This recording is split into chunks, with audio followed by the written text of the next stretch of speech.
So, good morning, Randall. It's Richard here from the UK, and you're in Hong Kong. Yes.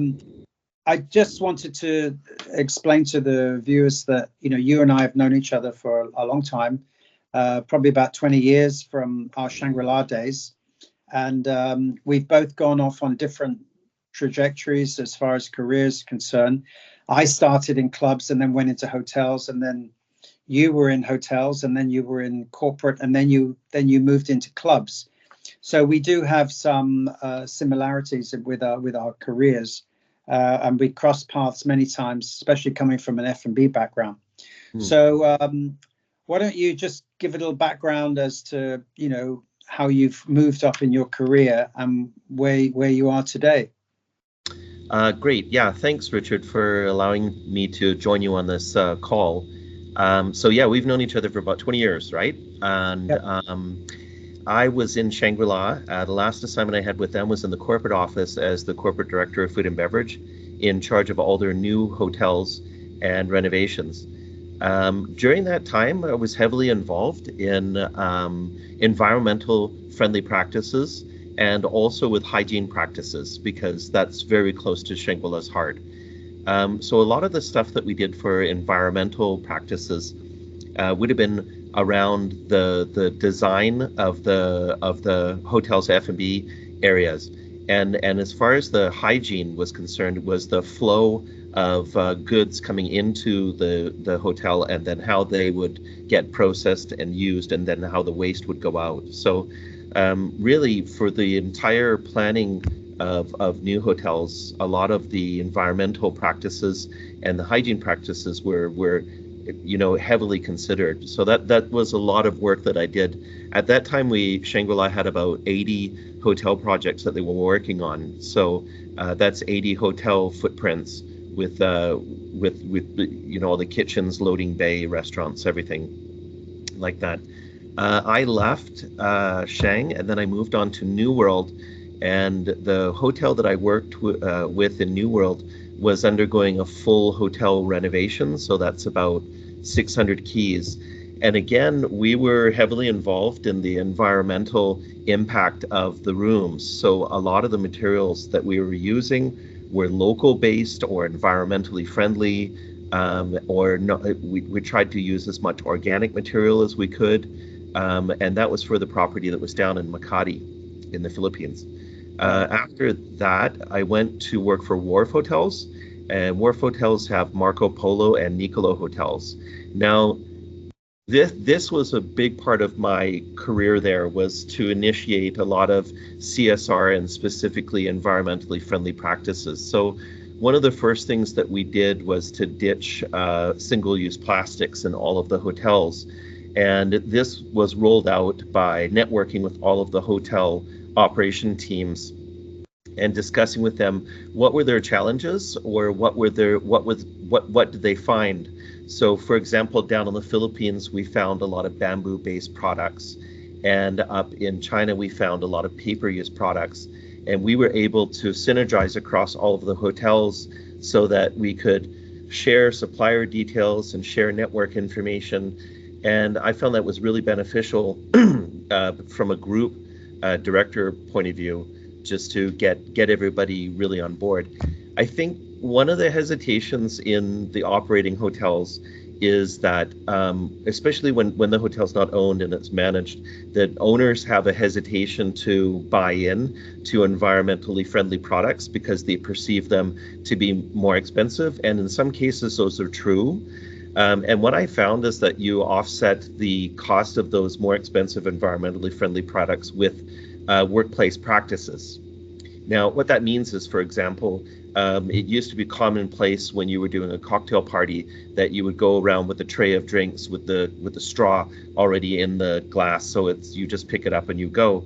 But of course, in this day and age, that's just completely wasteful, whether it is environmentally friendly or single-use plastic. So we changed our practices, and we stopped offering straws with any drink, and it became on a demand only sort of thing. And that's not only with that, but that's something, for example, with coasters, drinks coasters.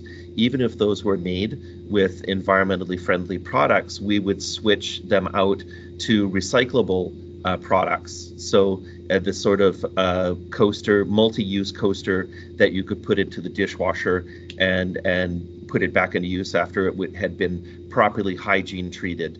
And that went with a lot of products that we had on the tabletop setting, or for even for takeaway items. That's right. Next, we move on to the Hong Kong Football Club. Okay. Now, this again became really, really important for us to focus a lot on environmentally friendly products. So first thing first, even before I joined the club, they had a mandate that there were absolutely zero single-use plastics available at anywhere at any one point in the club.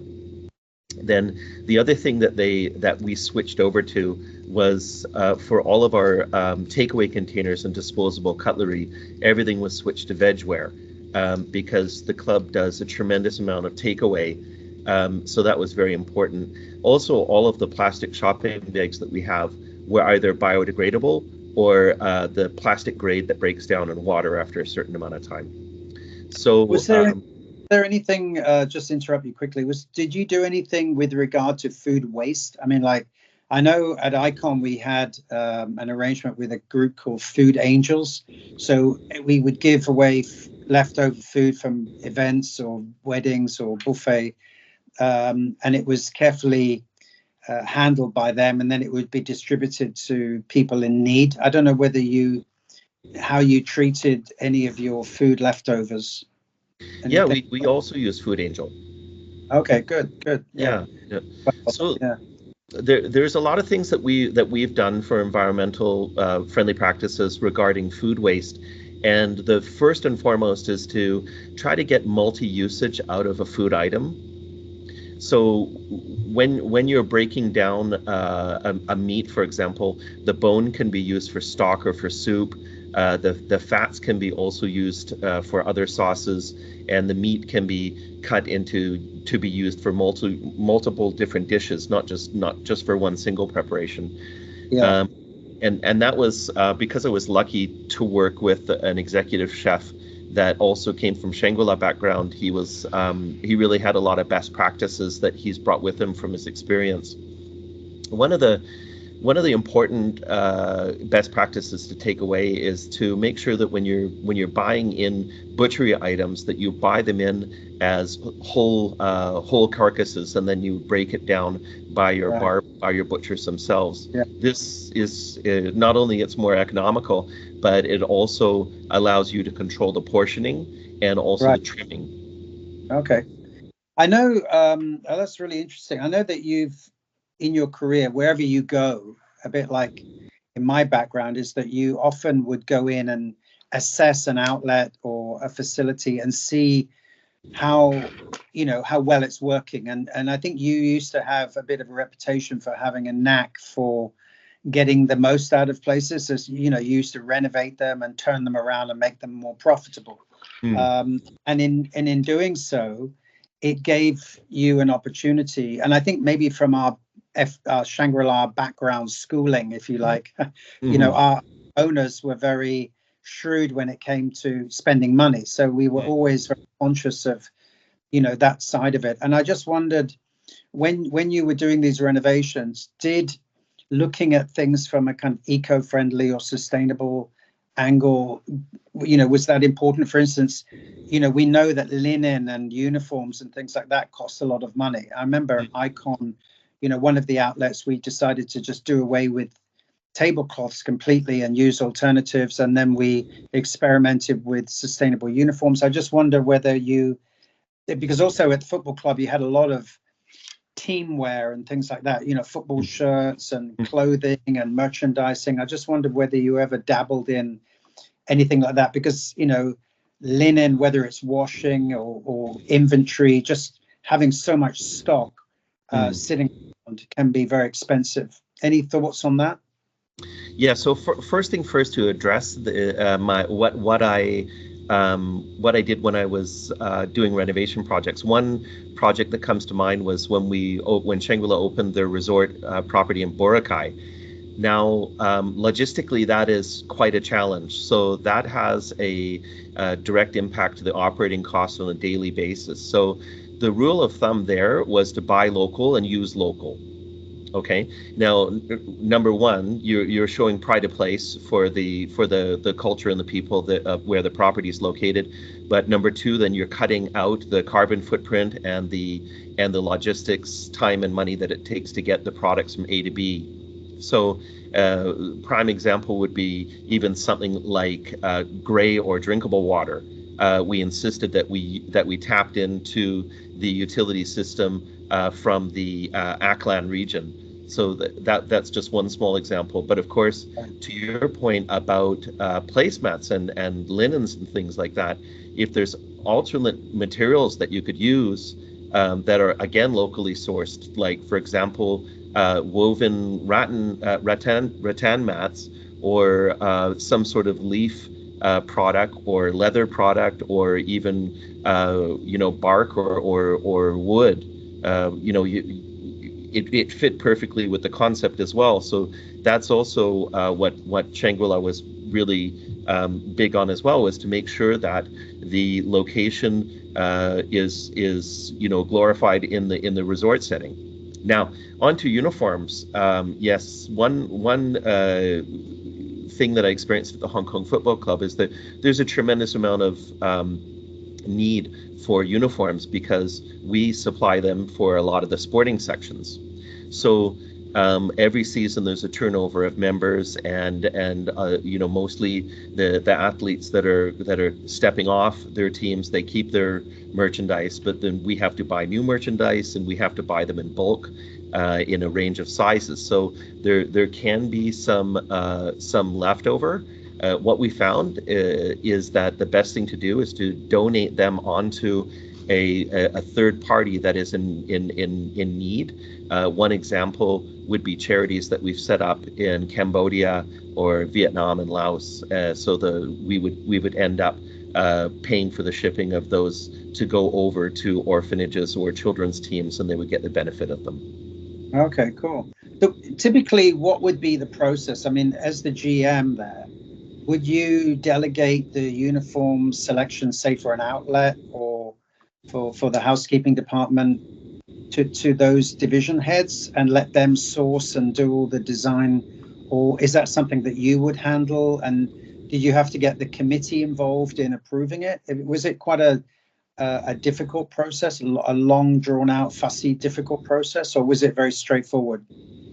Yeah, thanks for asking. So no, it was really straightforward. Of course, everything needs the general committee's approval and input.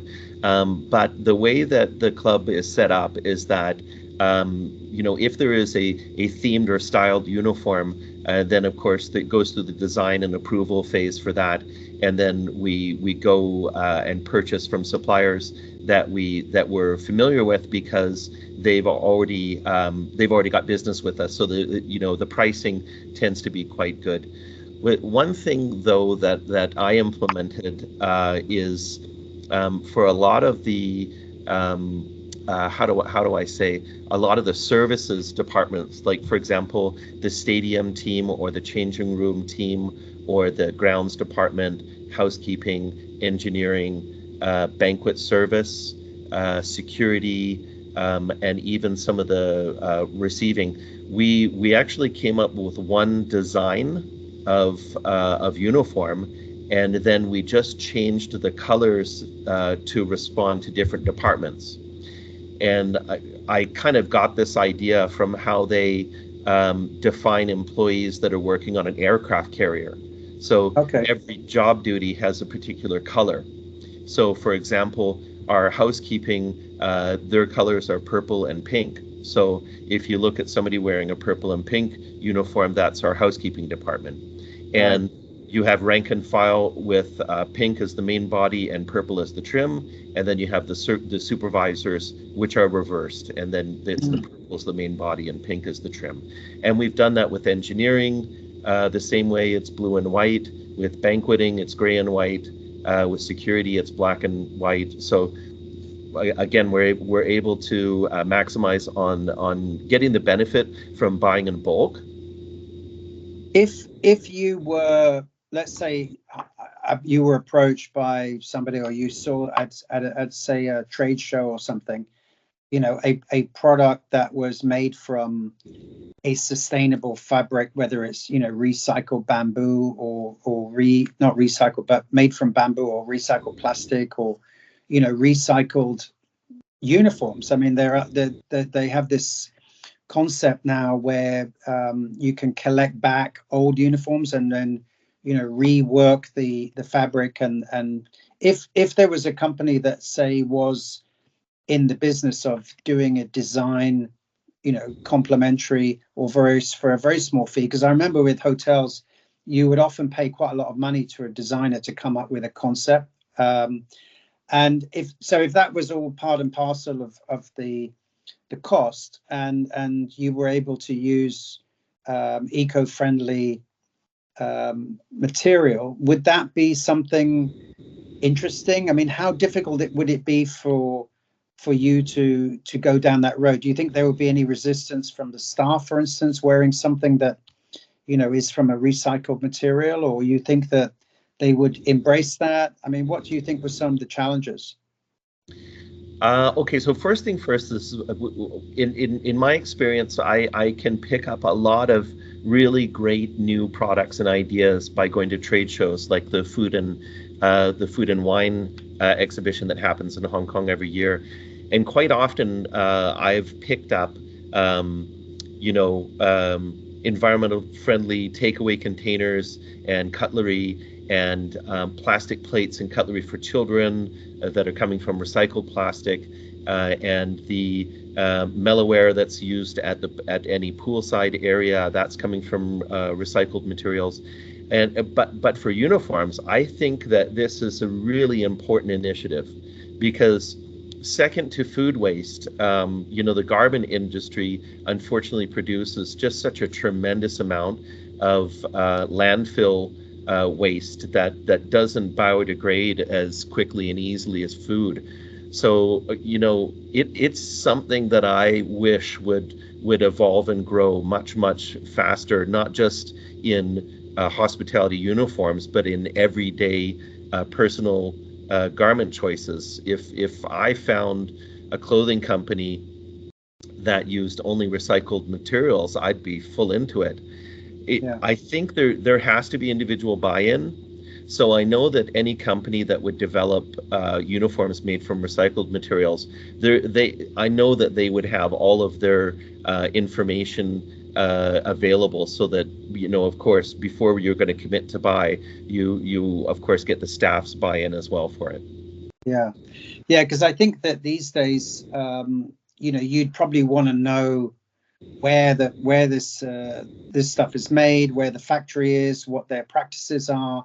It's not just a question of the fact that the material is eco-friendly. You want to know what's going on behind the scenes, right? So I think that there has to be all the various different industry factory codes, which I think a big organization like a football club or Wharf Group or Shangri-La would probably want to make sure of, correct?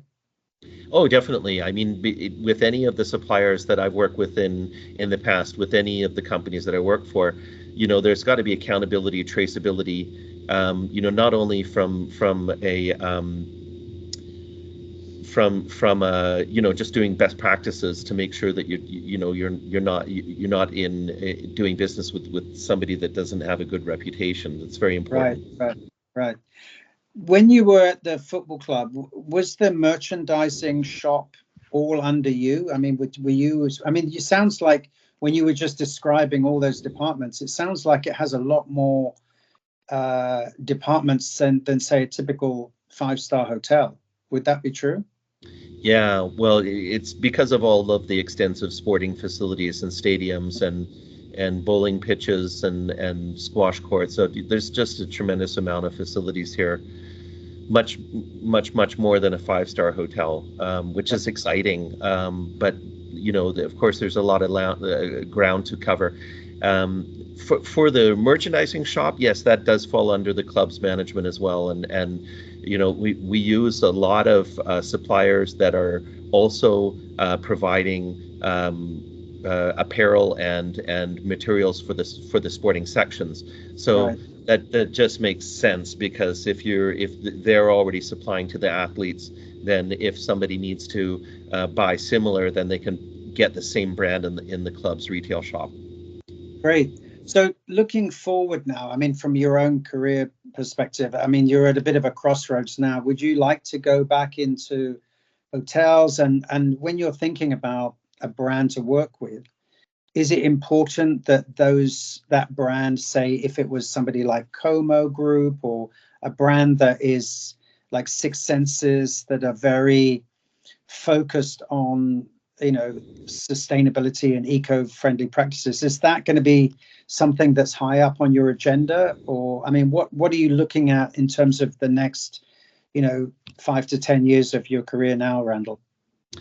Well, it's kind of an interesting situation for me, because I've worked in hotels and I've worked in resorts. I've worked in 5-star, 4-star, corporate head office. I've worked in private clubs now. So for me, the sky's the limit, because I'm pretty open-minded, and I'm pretty happy. I want to work for a responsible employer, and that means that they would be very, very conscious and active in making sure that they're making environmentally friendly or CSR related decisions. Yeah. And because I've worked with companies that have been very passionate about that in the past, I really want to make sure that all the experience that I've learned from those companies, that I could move forward with other companies that had like-minded interests. Yeah. I mean, I think what's interesting for me is that being back in the UK now, I mean, the hospitality industry is coming under a lot of scrutiny now from government Yeah. to put forward legislation as to what they can and can't do as far as sustainability and that type of side of it. But in Asia, it seems very open, and yet and underregulated in a way. But in the same, in the same vein, there seems to be a trend that Asian hotel companies seem to be maybe more dynamic and more, more progressive in Mm. this area of eco-friendly practices. I mean, quite often on LinkedIn, you'll see hotels touting their various awards for Mm. sustainability and all that. Do you think it's a very strong marketing tool these days? And do you think that there is an element of the public when they're looking for where to go for a holiday destination, certainly European, North American travelers, and quite often it's the wife. I mean, when we're booking for the family, it's my wife's choosing the Mm. destination and the brand, and more they're looking at eco-friendly, sustainable type hotels where the hotel company has a good reputation for that. So, do you think it's a very strong marketing tool that is maybe a little bit open to abuse if it's not controlled properly? Anybody can say anything about what they're doing without necessarily having the proper credentials. So it's a bit of a loaded, long question, but maybe you Mm. can pick it apart. Well, one thing you have to agree is that it definitely elevates the brand, Yeah, because it just shows that the brand has got integrity and takes responsibility for the environment. And if they do, when they do, they have to have measurements and parameters in place. And the only way that they do that is by having accreditation or association with government bodies or NGOs that would come in and certify and measure to make sure that they are practicing what they preach. I mean, I think the last thing that a brand would want to do is to say something but do another, yeah, because they would be named and shamed. And I think that just goes against everything that they would be trying to work for. So again, it would just be a lost effort for them. And I know that is what the customers switched on to. I mean, customers these days, they identify and they look into things. That before you, like you said, your wife makes the decision on where to go and where to stay. And there's a number of platforms online where you can check and see if they really are what they say they are. And yeah, that's not only just like, for example, TripAdvisor, but that's also environmental. You can go to WWF and see if the hotel is definitely using sustainable seafood, or if they're just saying that they're sourcing from reliable, sustainable sources. Okay, so there are That's just one example. checks and balances there. Yeah, that's great. So Yeah. so I think that you now, I mean, there seems to be so much development in the hospitality industry still in Asia. How are you finding the hotels in Hong Kong doing? I mean, it's been 2 years since I was working there as a hotelier, but I mean, I'm hearing different mixed messages. How is the mood generally in Hong Kong at the moment as far as the hotel industry and restaurants now? So I would say that not just in Hong Kong, but I would say globally, post-COVID, we're living in new times, and I don't think you can repeat and replay like we used to. You definitely have to come up with new revenue streams and new expense saving ideas. There has to be new efficiencies now, but in particular for Hong Kong. Hong Kong is back. We're back. We're open. We're open for business. The hotels are doing great. Some of the independent restaurants are not doing well. There is a trend for Hong Kong people to head up north, as they say. They can cross the border and go to Shenzhen, and there's a lot going on there. So it's just a matter of time before Hong Kong bounces back and comes up with the next best great idea, because that's what Hong Kong's all about. Right. It's been up and down over all the decades, but one thing for sure is that Hong Kong always gets back up on its feet and always ends up being the coming out in the front line. Yeah, I mean, I was there for 25 years, so and during SARS and during the 2009 economic crash, and it always did bounce back, as you say. And it's, I mean, now I kind of miss Hong Kong a lot because it's so different back here in the UK, and it is such an efficient, dynamic place. So do you see Hong Kong as very much as your home now, Randall? I mean, is that where you'd like to stay? Are you flexible to move on to? I mean, as hoteliers, we tend to pick up our back and move whenever we feel the urge, if something looks right or whatever. What do you think? At this point in my life, I've spent more time in Hong Kong, more time in years in Hong Kong than I have in the country where I was born, in Canada. Right. So Hong Kong is very, very much heart and soul my home, and I'd love to stay here, but like you said, the hospitality industry is just. You have to be flexible, or you miss out on a lot of options. So for me, I'm just keeping an open mind. And I remember when I left home when I was 23 years old, my mom said, go out there, travel and enjoy, and whenever you need, you can always come home. And I would apply the same rule of thumb to Hong Kong. So even if I do accept an assignment abroad, I know sooner or later, one day I'll be back home here. Yeah, I think you're right. And also our industry tends to be very, there's a very strong sense of camaraderie and networking, right? I mean, guys I worked with 25 years ago with Shangri-La are still in touch with me. I mean, people like yourself, and we're always happy to help one another out. So, I mean, sometimes these things just fall into your lap without you even trying, and the turnover is so high. In fact, my son I've got one son in Florida who's in hotels, and my 16-year-old is also interested in joining the industry. So I think it still has an appeal to young people. Do you do any kind of mentoring of young people as far as the industry? Do people ever call you and say, who were reporting to you in the past, saying, what should I do? What should I do from a career perspective? Yeah, I mean, all throughout my career, I still get emails from people that I'd mentored and groomed through to upper management that still send me, Christmas cards or just an email every now and then to say, because of what because of how I coach them along, they Yeah. become the manager that they are. And I still do that today. Like even in the team that I have now, I'm always happy to promote from within. In fact, that's really one of my fundamental principles is you have your own in-house talent, and they have to be the best of the best, Yeah. and you have to bring them up to the next level, as long as they're willing to do so. Yeah, I don't know about you, but I think it's a great answer. And I've always noticed, I mean, I don't know whether it's something that's innate in people like you and me, but you're able to spot people who Mm. have potential.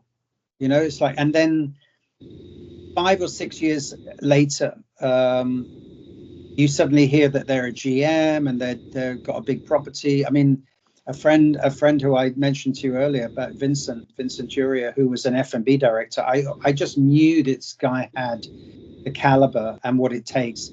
And sure enough, he's now a GM and he's doing openings and all kinds of things. There seems to be a certain trait of person that tends to do well, and it's actually quite interesting how usually we're very right about people when it comes to spotting talent. Yeah, I agree with you, Richard. I'm also consider myself lucky because I've been able to spot, you spot who the winners are, and then you spot people that you have to spend more time to bring them up to speed. Yeah, And the same thing for me. Like right now, I'm back in touch with someone that I was grooming him to be a manager, and now I'm back in touch with him, and he's a senior VP for a hotel group. So, wow. I'm glad that I helped to develop a little bit of his career, and now maybe he'll give me a job. Yeah, yeah. Yeah, and it I don't know, but it tends to be people who communicate well. I've always found, that who are not, they don't have to be people who sort of kiss ass type of thing, but it's more about that they know how to express themselves, and there's a Mm. sort of a fearlessness, but not an arrogance, but they just communicate really effectively. And I think in our industry that really is the key, isn't it, to future leaders, is that they just have this ability to be able to express themselves and communicate well. Well, that's one thing that I know about natural born leaders is that they genuinely have to care and love what they do. Yeah, Uh, because you just, I mean, you could fake it, but all the energy that you would put into faking a yeah, persona, takes up energy from the work that you're supposed to do and the tasks that are at hand. So right. you just find that natural leaders are genuinely natural. Yeah, yeah, yeah. I you know know what you I, mean. and you don't have to be an extrovert. I am an introvert by nature, but it's just that Yeah, I care about my customers and I care about my team, so that's how I communicate. yeah. Well, that's great. So I think I just want to sort of wind up now, Randall, and thank you really for a really tremendous, conversation. We've covered a lot of areas, and it's been Mm, really interesting. I'm going to do a series of these chats with former colleagues and friends in the industry, mm. uh, and I think that you know, moving forward for you, I wish you all the best. And Thank you. I know that you're looking for something at the moment. So if anybody's out there that feels that they want to give Randall a contact, I'll put the link in the description and with his email, and you can contact him directly. But thanks a lot, Randall, for chatting with me. And like I said, it's been really interesting, and I really wish you all best. And let's keep in touch. Thanks, Richard. Same Okay. here. Thanks a lot, Randall. Okay, man. Thank you. Okay, so now Yeah, that was great. So yeah, good. how long were we talking? An hour or not quite? 41 minutes. Oh, that's great. That's perfect. I think that's a good time. Do you want me to stop the recording now? Yeah, yeah.